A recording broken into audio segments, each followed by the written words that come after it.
en esta mañana queremos tal vez comenzar una serie para ver algunas de las lecciones que tenemos de grandes hombres de Dios.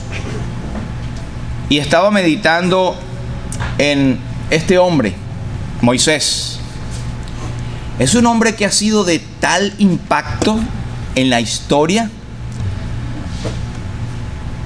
que durante la época del Renacimiento muchos lograron plasmarlo, como este famoso Moisés de Miguel Ángel en 1515, en la época del Renacimiento, donde los artistas estaban inclinados a volver a la parte religiosa, donde la influencia de las cosas bíblicas eran tan fuertes que ellos querían plasmar, mostrar al mundo las verdades bíblicas, y los que eran artistas lo hacían a través de este medio. Y esto es una lección para nosotros, porque ellos eran artistas y buscaban proclamar las verdades de la palabra de Dios de la forma en que sabían. ¿Cuánto más nosotros, que tenemos ya una revelación más completa, deberíamos demostrar las verdades, sobre todo la verdad de aquel que nos amó y se entregó a sí mismo por nosotros, Jesús? Por eso nos llamamos cristianos. ¿Sabe que allá en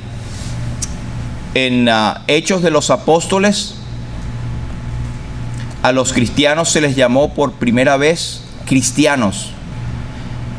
En aquella época en que la persecución estaba más fuerte, y no fue por un título que le dieron bonito, era una burla a los tales seguidores de Cristo. Hoy en día es un orgullo santo, que podemos decir, pero que nos digan cristianos. Pero también es una responsabilidad, porque al decir cristianos tenemos que estar respaldando ese nombre. Y ojalá que podamos ser una luz, una lumbrera donde quiera que estemos, de proclamar el nombre de Jesús, por supuesto, habiéndole conocido.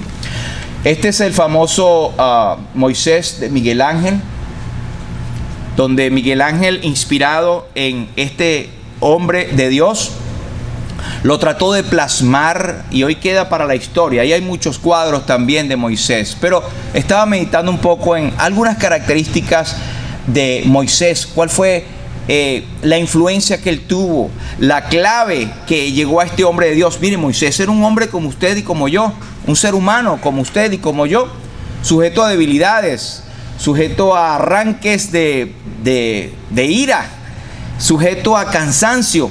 Sin embargo, era un hombre que buscaba de Dios y sometió su voluntad a la de Dios. Por ahí es donde vino la clave. Así que Moisés es un hombre que es llamado caudillo.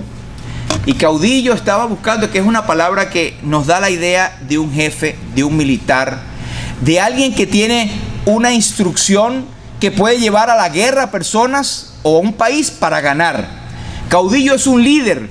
Y eso fue lo que hizo Moisés. Y él no estudió ninguna escuela de liderazgo para hacerlo. Él se sometió a la escuela de Dios. Entonces Moisés tiene muchas características. Yo encontré por lo menos 7. Pero es un caudillo de Israel. Y hoy en día es recordado, es leído, es venerado. Moisés como caudillo. Pero también Moisés como legislador. Porque fue a través de Moisés que Dios entregó la ley al pueblo de Israel, que era la que iba a regir la moral y hacer de la humanidad, o que la humanidad tuviera el conocimiento del pecado. Por la ley ningún ser humano jamás se pudo salvar, pero por la ley de Moisés, se dice de Moisés, pero es la ley que Dios le dio a Moisés, vino el conocimiento del pecado. Así que Moisés fue un hombre que se le puede llamar el legislador, porque él dio la ley al pueblo de Israel. También él es fundador, porque él fue el que pudo, bajo su liderazgo, acumular o reunir el sentimiento nacionalista de los hebreos. Y luego a los hebreos entonces se les llamó los israelitas. Pero Moisés logró, como si fuese, juntarlos para que ellos sintieran el nombre de ser llamados por Dios como una nación. Moisés fue el fundador de Israel, por así decirlo. Fue un instrumento que Dios usó para tener a todo ese pueblo que estaba esclavo, que estaba mezclado en Egipto, pues traerlo y ser el fundador. Pero también Moisés fue libertador, porque por medio de Moisés, Dios sacó a la nación de Israel de la esclavitud que tenían por más de 400 años en Egipto. Así que Moisés también es considerado un libertador, pero también Moisés es considerado un mediador, porque Moisés era el mediador entre el pueblo de Israel y Dios. Y Dios lo había designado como el líder. Dios le dio el llamamiento a él, no fue un llamamiento de hombre. No fue que un día él estaba pensando, déjame ver, voy a ser libertador. No, al contrario, él estaba huyendo de eso. Él estaba huyendo de esa responsabilidad. Y eso nos llama a nosotros la atención. Cuando Dios te está llamando para un principio, a veces uno empieza y le da miedo y empieza a buscar. ¿Se acuerdan de Jonás? Jonás Dios le dio una responsabilidad y Jonás huyó. Pero la voluntad de Dios tiene que cumplirse. Y con Jonás, en aquel caso, a pesar de la desobediencia de Jonás, Dios lo trajo nuevamente a su redil, hizo lo que Dios quería que hiciese, y hombres paganos conocieron a Dios, al Dios de los hebreos, por medio de la desobediencia de Jonás. Una cosa extraña, pero es que Dios va a usar a cualquier persona para su gloria. Y si Él te usa a ti, es un gran privilegio. A lo mejor te está llamando, a lo mejor te está buscando, a lo mejor está haciendo un toque a ti y tú le estás huyendo. Dios va a hacer su obra contigo o sintigo, como dice. Pero también fue un profeta. ¿Sabe que no hubo hombre más grande en Israel que Moisés? Moisés prefiguró al Señor Jesucristo en muchísimas formas. El discernimiento que le dio Dios a ese hombre humilde, de hecho, de Moisés se dice que era el hombre más manso y humilde de toda la tierra.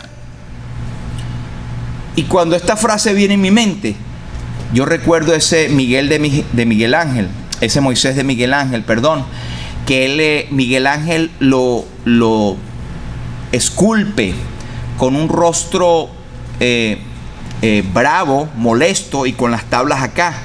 Fue aquel episodio cuando Moisés rompió las tablas de la ley, cuando él estaba allá arriba en el Sinaí, hablando con Dios, intercediendo por el pueblo, y cuando bajó, el pueblo estaba rendido a la idolatría. Eso le dio tanto furor, tanta rabia, que él quebró las tablas de la ley y se puso furioso.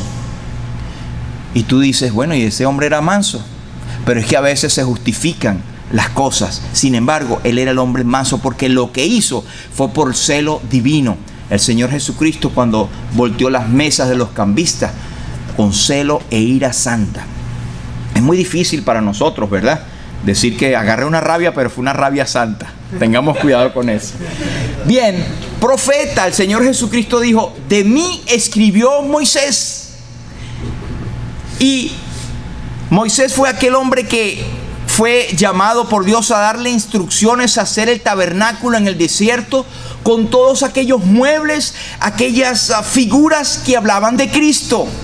Y él, sin saberlo, él escogió el vituperio de Cristo. Él mostró a Cristo en todo lo que podía, porque él estaba bajo la voluntad de Dios. Y sabe que en cada una de estas características de Moisés está la persona del Señor Jesucristo.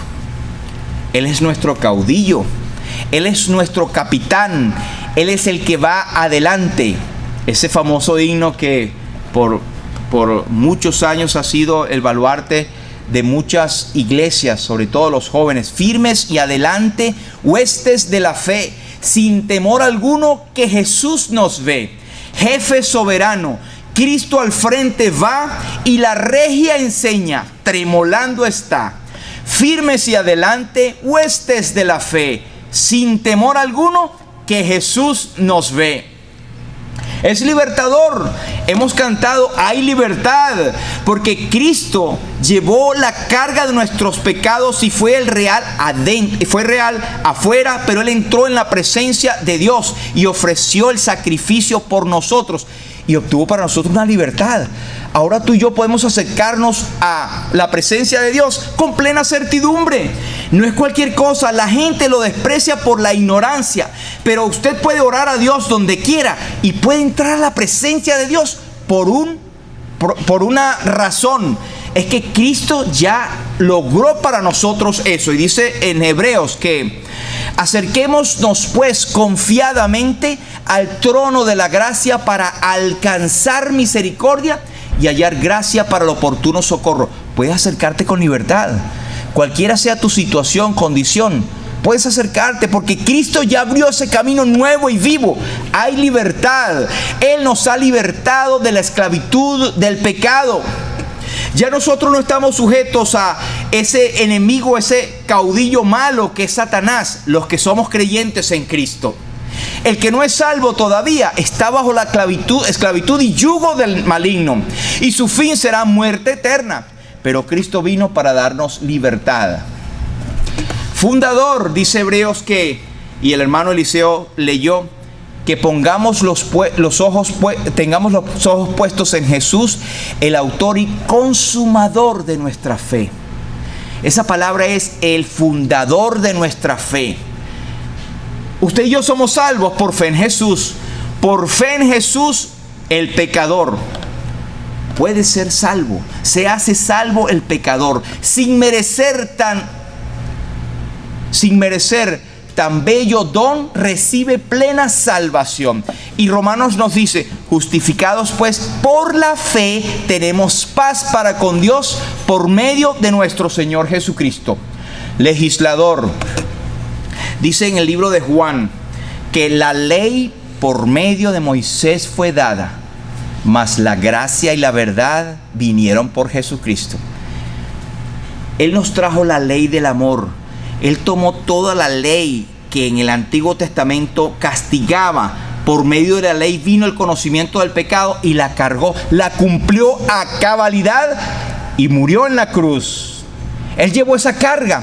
Ahora nosotros no tenemos que cumplir la ley para salvarnos. La cumplimos como una forma o una norma o una moral, porque es el más alto rango de la moral que el hombre pueda tener. Pero eso no nos salva. Nos salva que Cristo murió en la cruz y que por Él tenemos gracia y vida eterna.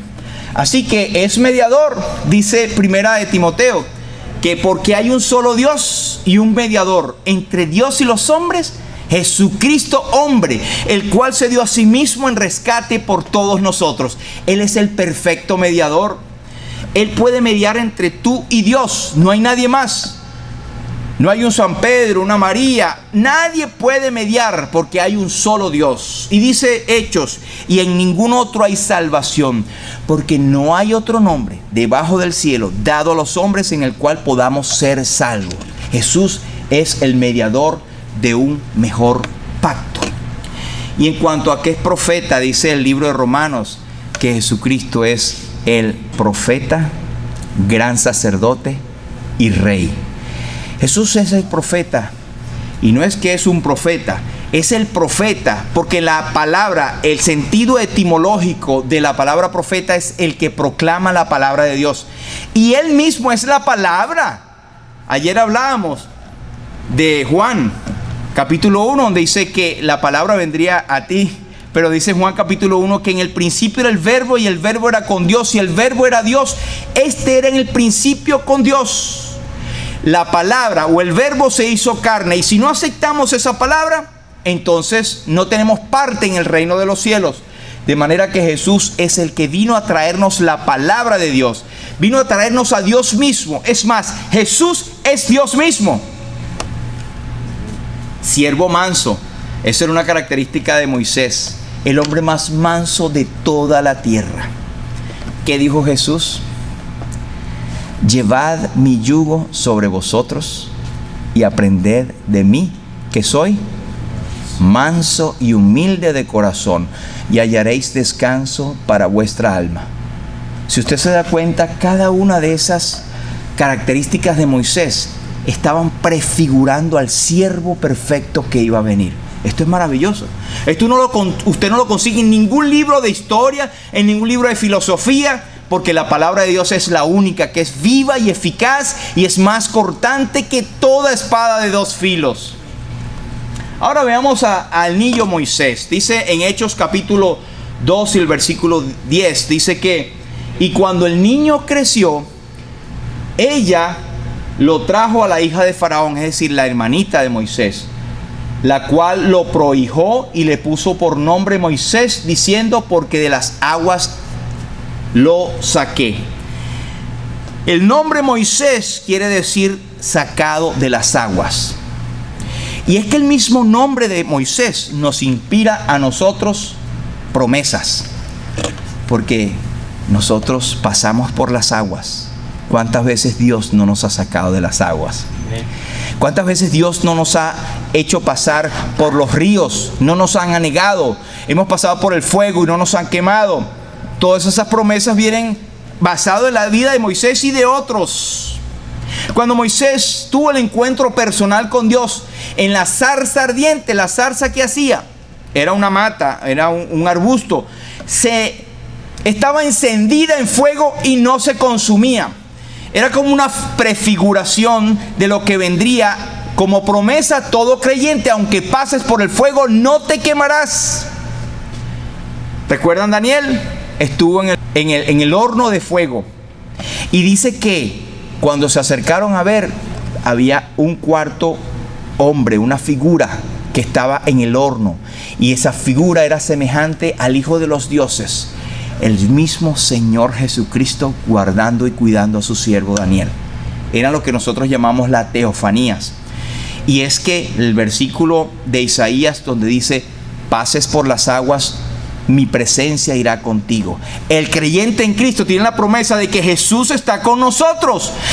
Aunque pasemos por dificultades, por fuegos, por ríos, no nos anegarán.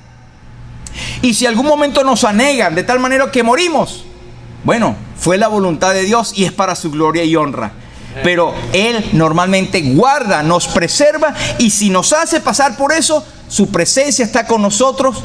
¿Recuerdan cuando fue aquella barca pasó por la tormenta? Cuando Jesús dijo a sus discípulos, pasemos al otro lado. Y dice la palabra de Dios que habían otras barcas también con ellos. Y en medio del mar se desató una gran tormenta. De tal manera que las olas hundían el barco y los discípulos estaban súper asustados. Y Jesús estaba, pero durmiendo, supuestamente.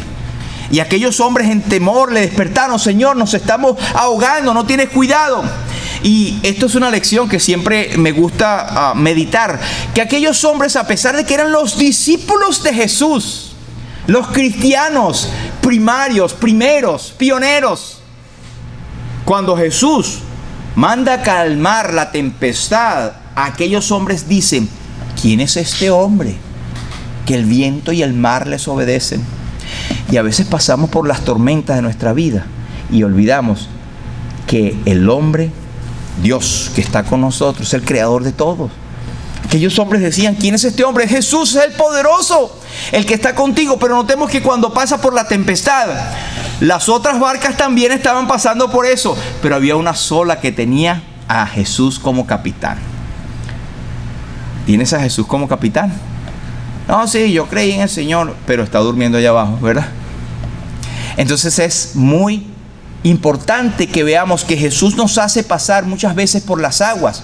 A veces nos libra de pasar por las aguas, pero a veces pasamos y nos preserva porque su presencia está con nosotros. Amén. Por eso es que su nombre evoca promesas, sacado de las aguas. Qué bonito es pensar en esto. Hombres cuyo solo nombre nos evoca promesas y nos enseña con su ejemplo. Moisés, porque de las aguas lo saqué. Ahora fíjense el papel de los padres. Qué importante.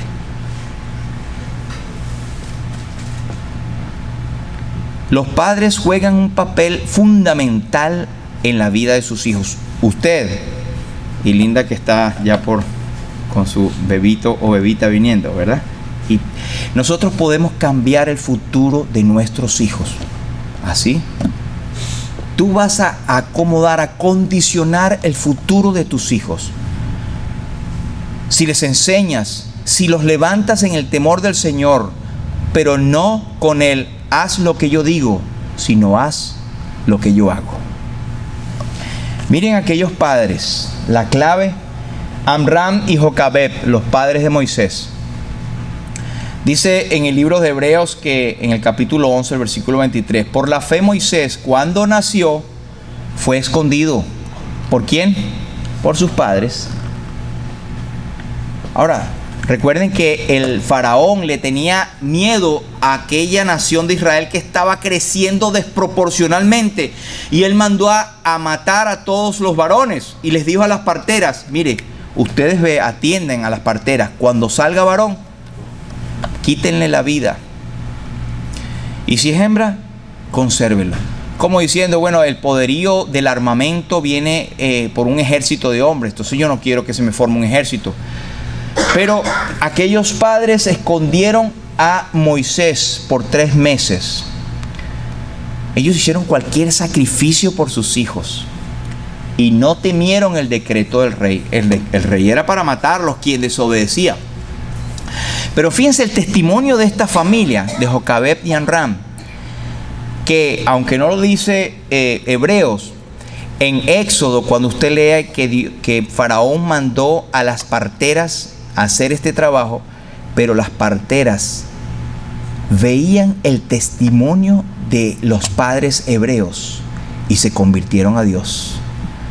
Dice que era tanto que ellos se temieron al Dios de Israel y lo que hacían era guardaron esos niños y permitieron que nacieran. Y cuando Faraón los llamó, el Señor les dio que responder en ese momento y dijeron, no, es que ellas son muy fuertes y cuando nosotros llegamos ya han parido y no sabemos dónde están. Y sabe que Dios, dice la palabra de Dios, prosperó las familias de esas parteras porque amaban al Dios de Israel, aunque no eran hebreas, por el testimonio de los padres. Y aquellos padres no temieron el decreto del rey y escondieron a Moisés. Y mire, cuando Moisés fue entregado a aquella niña María, puso a Moisés en la pequeña cesta y lo puso cerca donde la hija de Faraón siempre se bañaba y eso. Y ustedes saben la historia, y ella la tomó y apareció la niñita. Ah, mira, sí, es de los hebreos. Yo tengo una que te la puede cuidar. Ah, sí, llévame. La misma madre. Y ella siguió enseñándole a Moisés, mostrándole los principios bíblicos, el temor de Dios. De manera que Moisés no salió de la nada a decir, bueno, yo voy a servir a Dios porque me sale. Tenía la influencia piadosa de sus padres. Por eso nosotros influenciamos a nuestros hijos. Me contaba una hermana que, bueno, sus hijos hoy en día son creyentes, buscan al Señor, porque desde pequeña ella le influenció, le mostró el camino del Señor.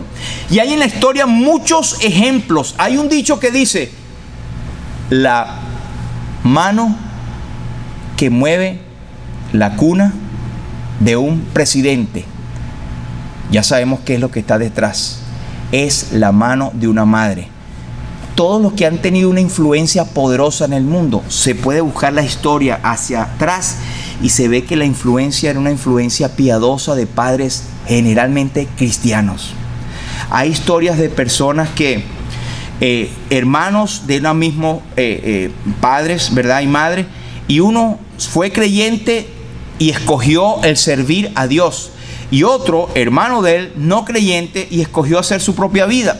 Se ha seguido y se ha trazado, y hay un caso muy notado, que el que siguió la corriente de no seguir a Dios fue un hombre que tuvo en su haber familiares, hijos en la historia criminales, gente de sociedad, pero que fueron criminales, que fueron ajusticiados, mientras que su hermano, en la línea de ellos, vinieron inclusive presidentes de los Estados Unidos. Entonces hay la influencia de sus padres y la decisión que usted tome. ¿Qué dice Proverbios? Instruye al niño en su camino y aun cuando fuere viejo no se apartará de él. Usted ponga la semilla, usted críe a sus hijos en el temor del Señor. Por ejemplo, no habría un Isaac sin una Sara. Isaac fue aquel por medio del cual la promesa de Abraham comenzó a tomar forma. En ti serán benditas todas las naciones de la tierra. No habría un Moisés sin una Jocabed y un Amram. No habría un Samuel sin una Ana. Recuerdan que aquella Ana iba a orar porque ella era estéril. Y ella oraba y el sacerdote empezó a decir: bueno, tú estás borracha, que veo que se te mueven los labios y no dices nada. No, Señor, no estoy borracha, estoy orando al Señor por mi hijo, porque Él me dio un hijo. Y aquel Samuel fue el profeta, primer profeta de Israel, que fue el que ungió a Saúl y al rey David. Tremendo hombre de Dios. No habría un Juan sin una Elizabeth, Juan el Bautista, aquel que proclamó y anunció el camino del Señor. Aquel que pudo decir el profeta Isaías: uno que se levantará en el desierto anunciará el camino a Jehová. Y luego Juan el Bautista fue aquel profeta de cual Isaías habló, que anunciaba y preparaba el camino de Jehová. ¿Sabe quién? Jesucristo, lo dice en la Biblia. No habría un Timoteo sin una Eunice. Y no habría un Juan Marcos sin una María. Cuando usted lee en Hechos de los Apóstoles, cuando Pedro estaba preso, la iglesia empezó a orar y un ángel vino y soltó las cadenas de Pedro. Él pensaba que era un sueño, pero se levantó y se cayeron las cadenas, pasó por la primera guardia, la segunda guardia y después llegó a la puerta que llega al exterior. Y un ángel lo estaba siguiendo. Y él dijo: caramba, esto es verdad. Y cuando llegó a la casa de donde estaban orando y ejercitando los dones espirituales, ¿sabe de quién era la casa? De María, la mamá de Juan Marcos. Así que qué poderosa influencia, que toman parte de la historia con profetas y hombres de Dios. Ahora, Efesios nos dice en cuanto a padres: no provoquéis a ira a vuestros hijos, sino criadlos ¿en qué? En la disciplina y amonestación del Señor. Esa es la clave. Eso es la clave. Y eso lo aprendemos de Moisés, lo estamos viendo acá. ¿Cuál fue la clave de Moisés? Y con esto ya estamos terminando. Ahora lo vemos ya no niño. Ahora dice Moisés hecho ya grande. Dice que dos cosas principales: rehusó y escogió. Y esa es la clave de todo hombre de Dios, de toda mujer de Dios. Tú en tu vida tienes que rehusar cosas que sabes que no te convienen, aunque tengan apariencia de piedad. Todo me es lícito, pero no todo me conviene. Yo no me dejaré dominar de ninguna. Hay cosas que parecen lícitas. Bueno, pero sí, podemos hacerlo y tal, pero conviene. Como creyente en Cristo en ese momento te conviene. Bueno, Faraón tuvo una corte para Moisés y tuvo una educación. Y sin embargo dice que él rehusó llamarse hijo de la hija de Faraón. ¿Sabe por qué? Porque si él lo hacía, se rompía la ascendencia hebrea temerosa de Dios, e iba a tomar un nombre pagano de los faraones. Y él no quiso eso. Él siempre reconoció y estuvo bajo la voluntad de Dios de que iba a ser hijo, o era hijo de los hebreos, los que temían a Dios. Ahora él tuvo que escoger también. Él escogió ser maltratado con el pueblo de Dios antes que gozar de los deleites temporales del pecado. Como un hijo de Faraón o como un descendiente de Faraón, él tendría todos los placeres del mundo, el poder y todo, pero él lo echó a un lado porque su corazón ya estaba buscando el mismo destino que tenía su pueblo Israel, y que Dios iba a hacer algo por medio de él. Hermanos y hermanas, esto nos llama a nosotros a reflexión. Nosotros tenemos que rehusarnos muchísimas veces a cosas que no nos convienen. Y tenemos que escoger también. ¿Qué Dios te pone a escoger? ¿Qué cosas en la vida? Un trabajo, una relación, una circunstancia donde tengas facilidad de hacer algo, pero te conviene. Un descanso que no te conviene en ese momento. Un dinero que no te conviene. Tú tienes que escoger servir a Dios, aunque con eso venga una aparente daño a tu persona o a tu economía o a tu situación. Pero si lo haces en el nombre de Dios, escogiendo qué es lo mejor para Dios, Dios te va a bendecir. Eso está comprobado. Él escogió antes de ser maltratado. ¿A quién estás tú sirviendo? ¿Estás escogiendo al mundo? Tú dirás, no, yo soy un siervo de Dios, soy una sierva de Dios. Pero a veces nosotros no demostramos a quién estamos sirviendo. Donde está nuestro tesoro, ahí estará también nuestro corazón. Josué nos dice, si mal os parece servir a Jehová, escogeos hoy a quién sirváis. Si a los dioses a quienes sirvieron vuestros padres cuando estuvieron al otro lado del río, o a los dioses de los amorreos en cuya tierra habitáis. Pero yo y mi casa serviremos a Jehová. Tenga eso en cuenta. Póngalo en su corazón. Usted y su casa, usted y su familia servirán a Jehová. Es una escogencia, es la mejor escogencia que pueden tener. Usted tiene que decidir. Dios lo va a poner a decidir como hijo o hija de Dios. Usted tiene que decir. El ser humano, cuando viene a esta tierra y crece y tiene voluntad propia, tiene que escoger. No, yo escojo seguir como estoy mejor. Estás escogiendo la muerte. Tienes que escoger a Cristo como Señor y Salvador. Cuando tú escoges a Cristo, escoges el paquete de ser honra y gloria para Dios. Y ahí está el servicio. Yo y mi casa serviremos a Jehová.